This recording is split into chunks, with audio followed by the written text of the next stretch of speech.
So, Niamh, Yes. here we are. Here we are. We're doing this little interview podcast style session to talk about, well, your experience with endometriosis.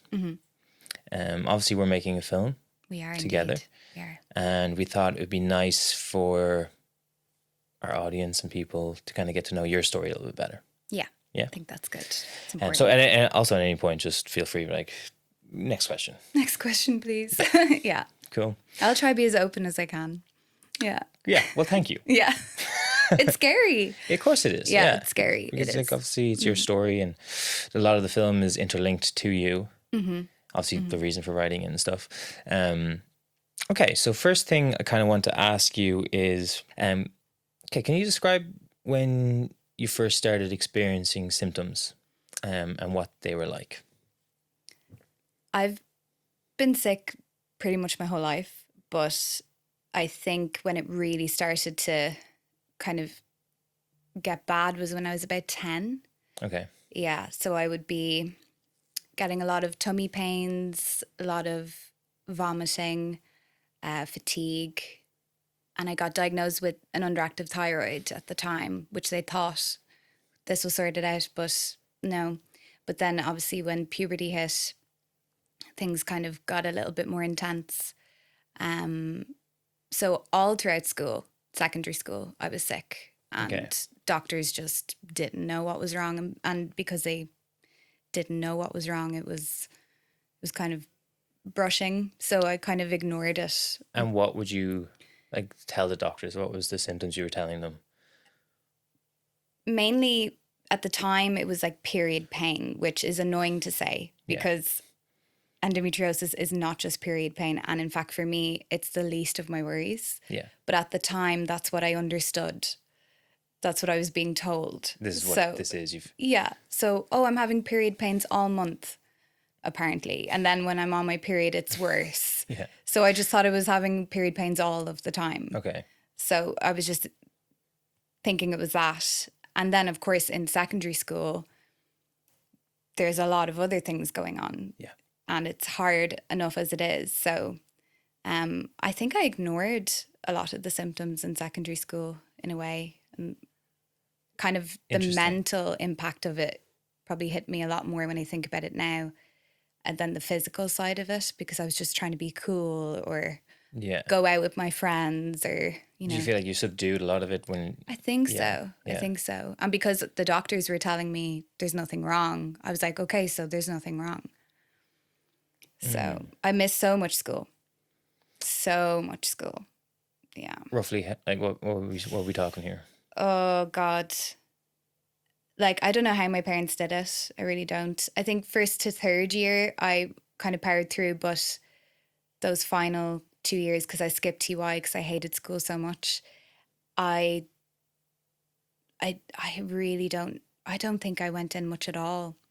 And when I did go in, I would sit in the chaplain's office most of the day just to be away from everything. So that must have had quite a big impact on your social life as well then. Oh my gosh, yeah. In terms of building connections with people, friendships. Yeah, I have no friends from school. No friends from school, yeah.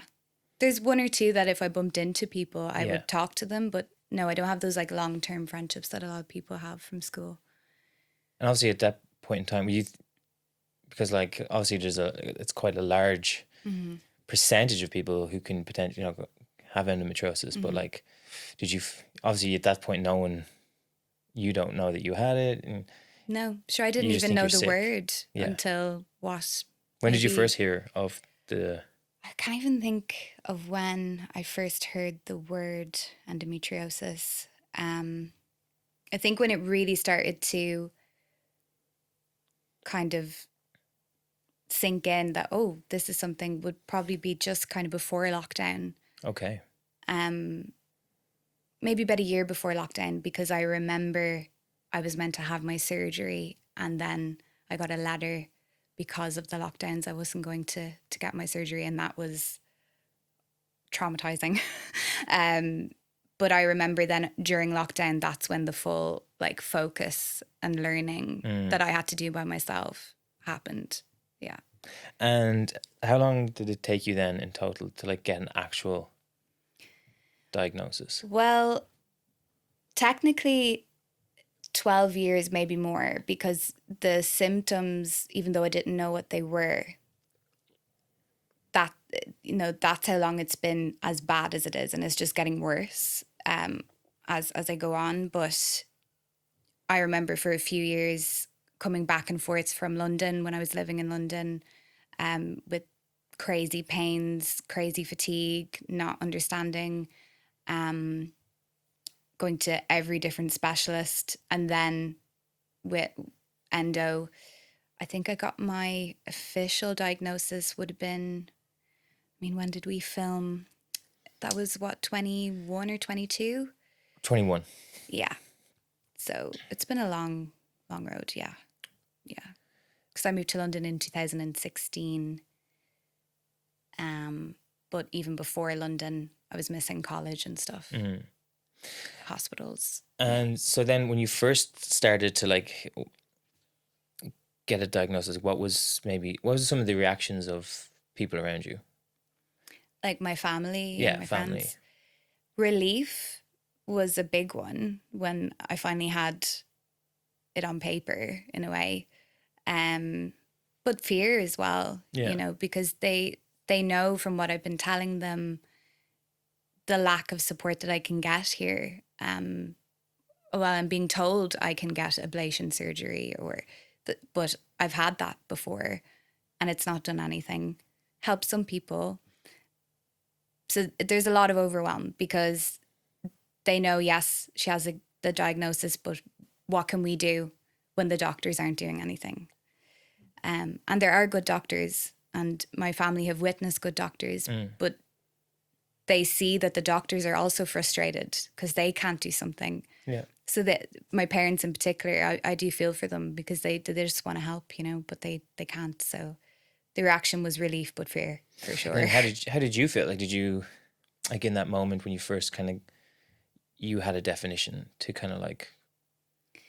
Well, I knew for a long time, like I was fighting for that diagnosis. Okay. So I'd already decided before I was told this is exactly what's going on. Mm-hmm. And I know so many people are in the same boat. And I know that there's a lot of people out there that think, oh, well, I haven't been told by a doctor, so maybe I can't be a voice in this community, or I can't, feel connected to them. But for so many people, there's going to be people who will go through their whole life without getting the diagnosis, and they're still valid to me. Yeah. So I already knew. Having it validated was good, but I remember feeling a lot of anger as well because I had been banging on doors. I had been like having arguments in doctors' offices, and I felt like I wanted to go back and like bang on all these doors again and go, look what you've put me through. And here it is, But then also I was told, yep, here's your diagnosis, but sorry, we can't actually remove the endo from that area. So it's like, it was also like, okay, well, what's it actually done?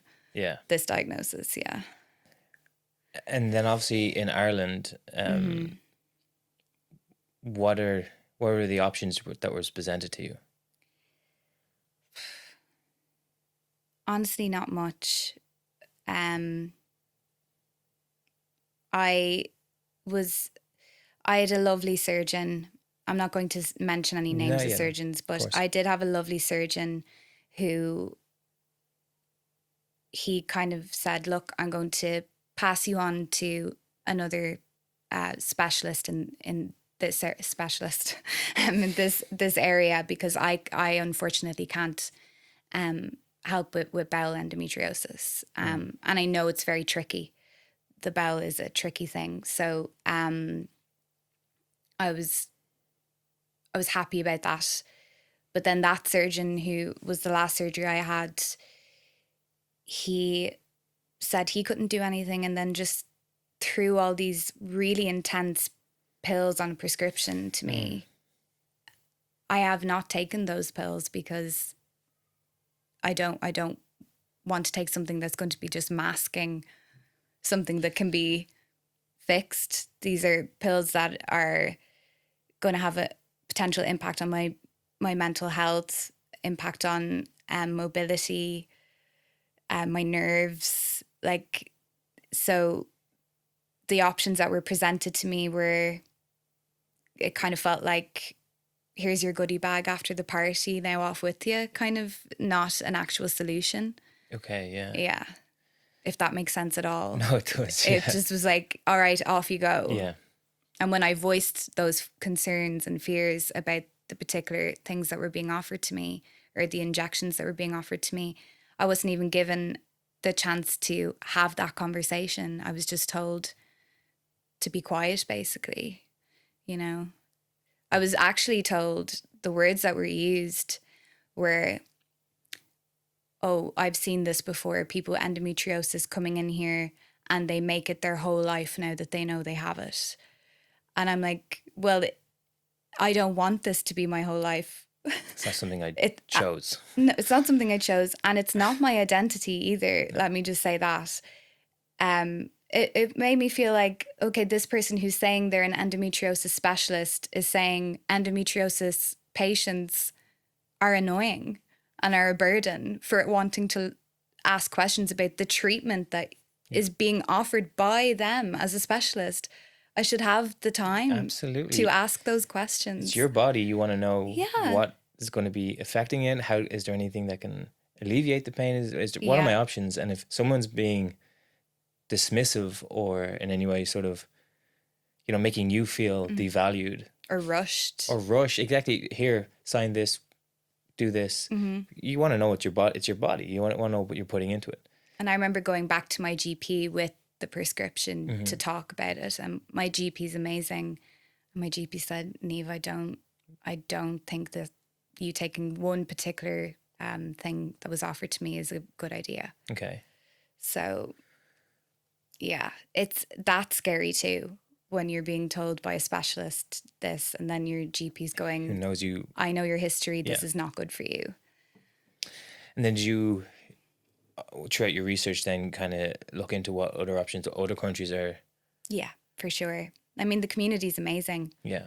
I'm in a group chat, which is incredible. I only go into it so often because it can be, I hate group chats, but the support in those chats, in the online community, that's where I've learned everything. People telling their stories, people who've gone over to Bucharest, which is where I would eventually love to be able to go to the hospital there. Dr. Dimitri, I think is his name. They have a whole endometriosis hospital centre, multidisciplinary team. So everybody in that surgery is a specialist in that area. So you can have your bowel bowel excision done. You can have whatever other part of your body needs help. There's a multidisciplinary team that are there for that one specific reason. Which is wild that that's not more common around the world in different places. It's crazy. Such a high, like the percentage of women that have it. They say 1 in 10 people in Ireland, I think, is the number they're using now. Like, there's people who've even said they've got an MRI here. Now, MRI isn't always a way of seeing endometriosis, but they've got an MRI here and they've been told nothing's wrong. They go to Bucharest. They look at the MRI they've received here and go, well, no. We can. And then they do another MRI in Bucharest and go, this is spread even further. This is where we're at now. And you now have to have organs removed. Yeah. Like, that's like Handmaid's Tale kind of scary. To be told you have to have people have lost organs. Yeah. And you can only imagine the mental health deterioration that goes into that, and the amount of how life-changing that's a huge thing for someone, and huge. And to be told that something could have been done. Yeah. There's some really, really horribly sad stories out there of people who've had their whole lives changed because they just couldn't get the help here. And if you could highlight maybe moments that it's affected your mental health. Is there ever like a period where you probably constantly go in and out of periods of? Well, it does impact it daily, if I'm being honest. But particularly in the last like 5 years or so, you know, I'm 30 now, woohoo. But like, there's that pressure when you're coming into your 30s. My career has been impacted big time. I don't know how many jobs I've had at this point. I can't even count. But I've had to leave jobs. I've been pushed out of jobs. So that impacts you financially, which obviously does have an impact on your mental health. There's a lot of loneliness with endometriosis as well. There's been periods where I'm just on my own for days on end because I can't leave the house. So that's hard. That's really hard.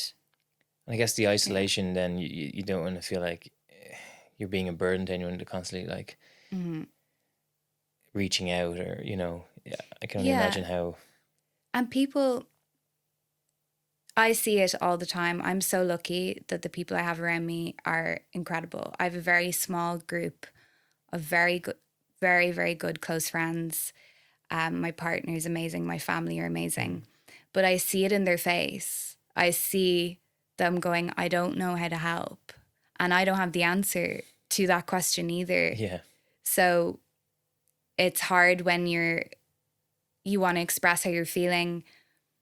Sometimes you just want someone to listen. And the biggest thing anybody can do is just believe you. That's all. Like, you believe I'm in pain right now in this moment. That is literally all I need. But, you know, like me, when my friends are sad, I want to fix it for them, you know, but that's really, really hard, that kind of dynamic, especially with mum and dad as well. You know, they're so amazing. They're the best. I'm so lucky. But because they can't fix it, I can see it's like I'm their little girl and they just want to make it better. Yeah. And the doctors don't have the answers or the tools. And so what are they supposed to do? You know? And has that frustration ever built over in a negative space? Like, you've ever been, whether it be friends or whether it be anyone, where someone might say something or maybe not believe you as much, or like, it can't be that bad?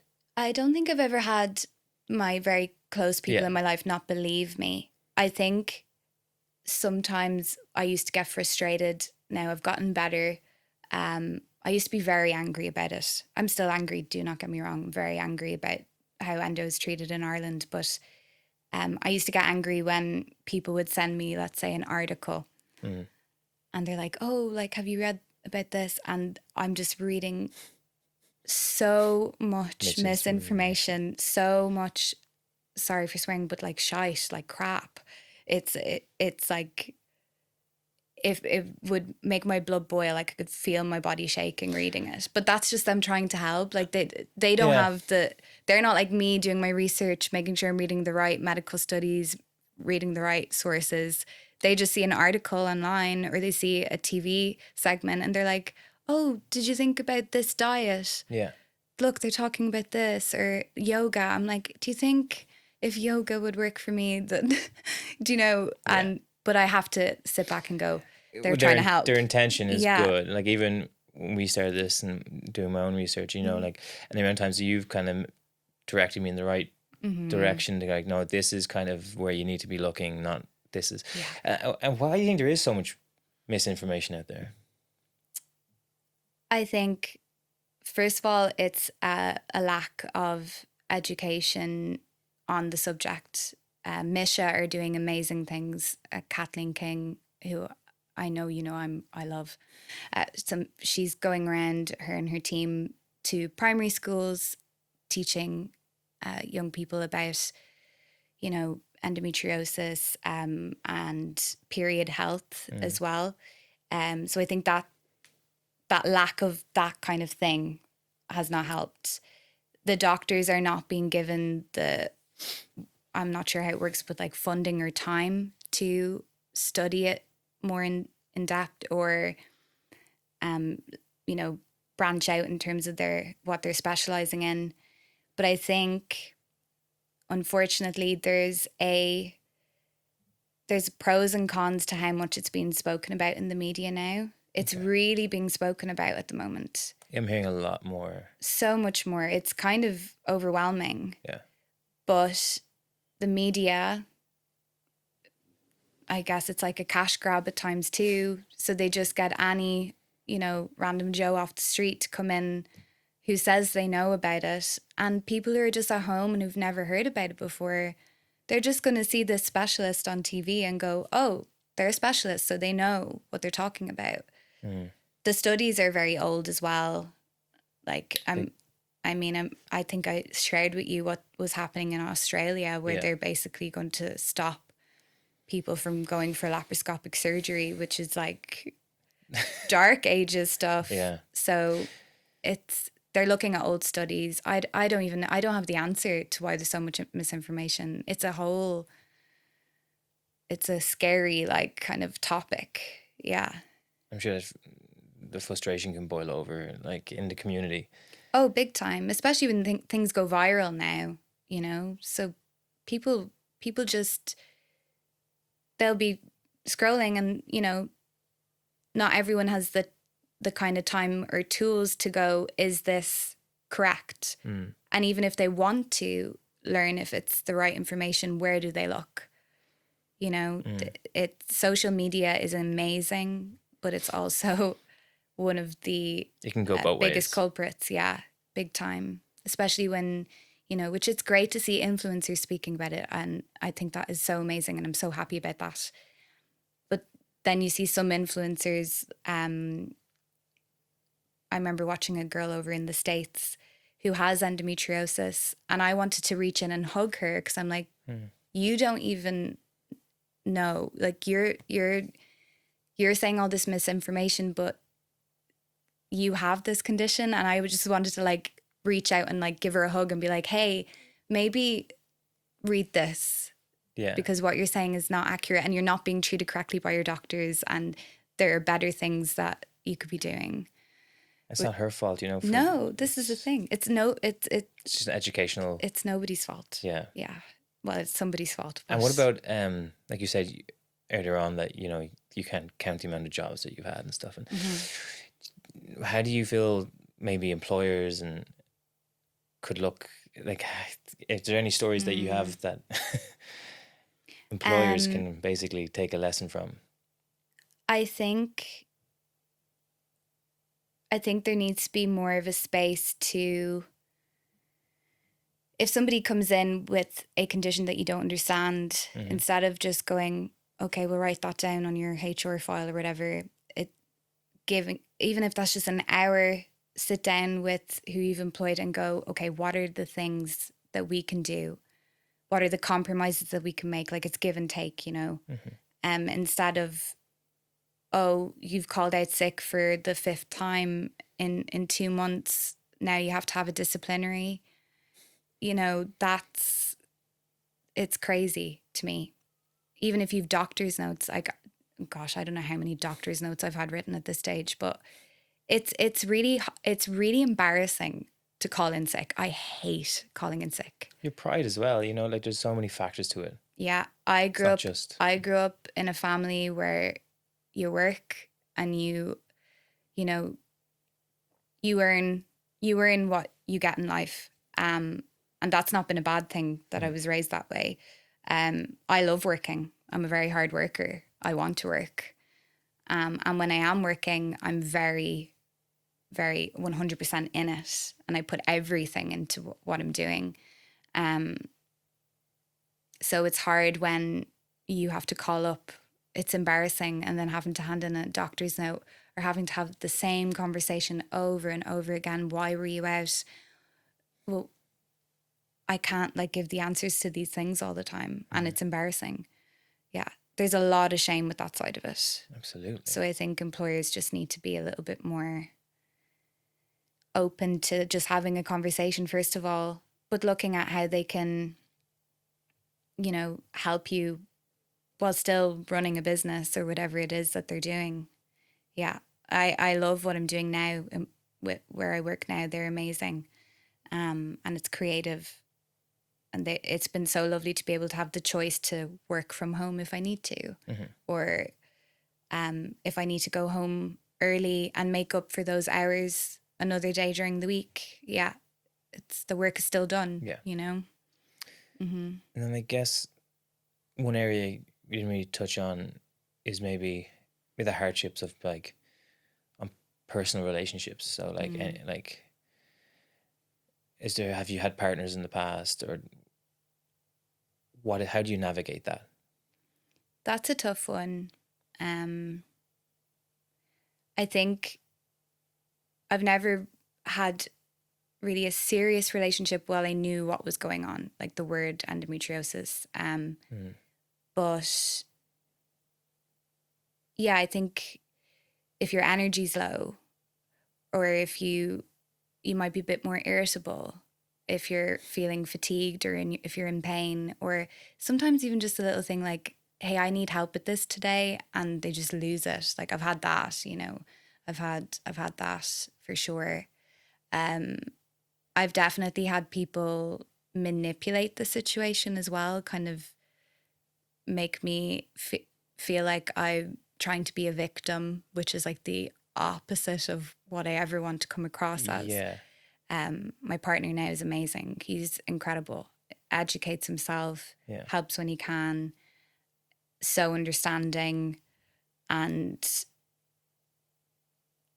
like the simple thing of just believing me anytime I'm in pain. But no, I've definitely had times where I've not been able to like go to an event, or in romantic relationships anyway, or you know, whatever it is, and people lose it at me. I think friendships, I definitely have lost friends over the years because of my lack of being able to communicate, go out, reach out. Sometimes even sending a text is hard, you know, if you're that tired, or if you're in a bad place and your head's like just exploding, it's hard to like be social in any aspect.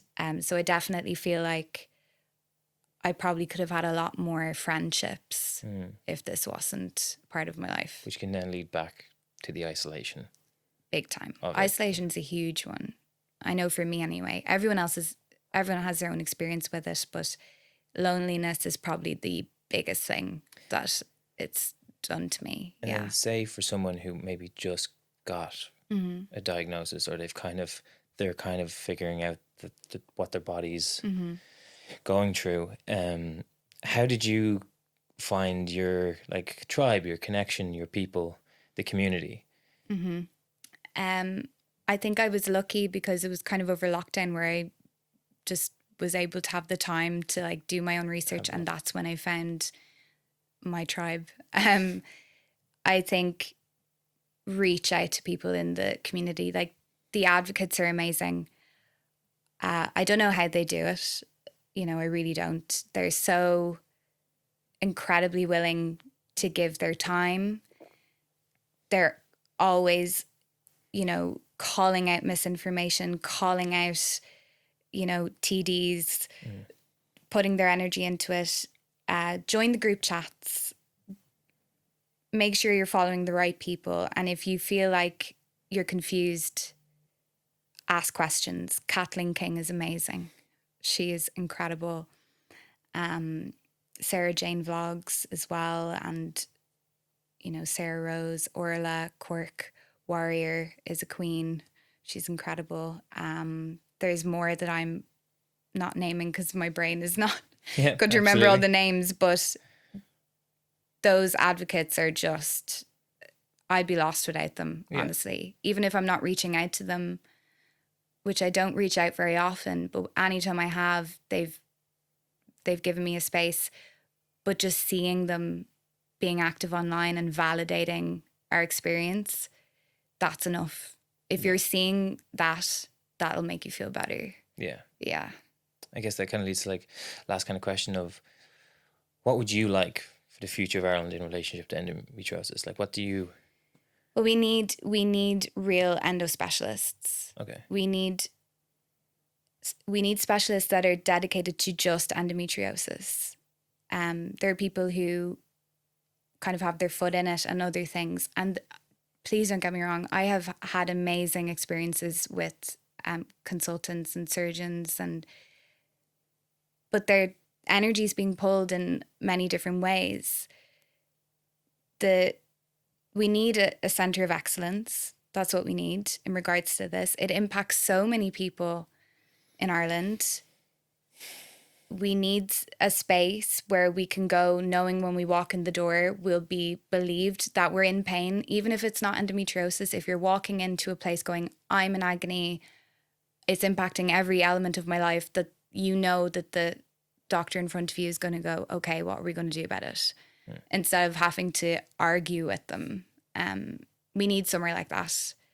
And the surgeons that want to help and the doctors that want to help should be given the tools to do so. They should be given the time or the funding, whatever it is they need. I don't know how that world works, but they should be given the time to go and train, learn more, engage more with the community. I think that's the biggest thing. It's all well and good having these conversations in Dáil Éireann, but if you're not talking to the people who are actually experiencing it, I don't know what you expect to get done. Mm.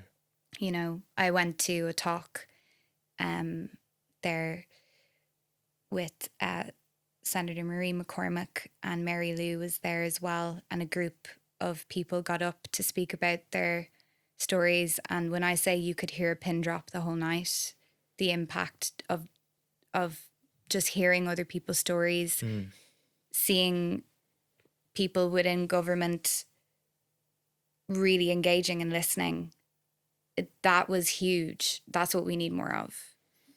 Yeah. They need to talk to the people experiencing it. Yeah, absolutely. It seems crazy that there's not that form of communication between.